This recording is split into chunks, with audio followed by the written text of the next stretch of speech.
Big news tonight out of our nation's capital. The U.S. House of Representatives has passed legislation that would ban transgender women and girls from competing in school sports.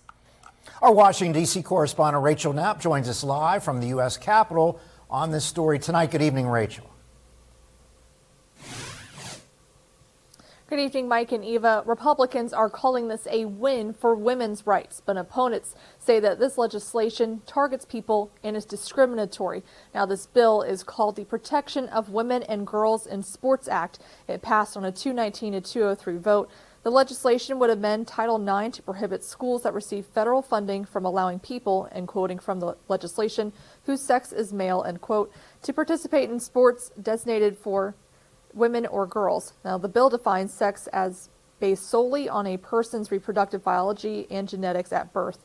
Representative Glenn Thompson voted yes on this bill. Representative Mike Kelly did not vote on this bill. His communications director says Kelly is attending to an emergency family member and was unable to attend votes.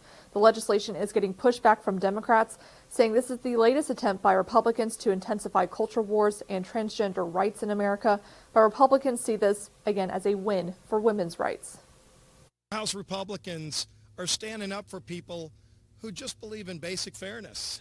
And today's vote should have been a unanimous vote. Yet, regardless of what political games people play up here, when people go back home and they're in their schools, they're competing, they just want to compete on a level playing field. Let's not kid ourselves that the very intent is to harm and stigmatize, isolate, make them pariahs, and this is simply wrong. Even though this legislation passed in the House, it is unlikely that it'll pass or be taken up in the Democratic majority Senate. Mike, Eva, back to you.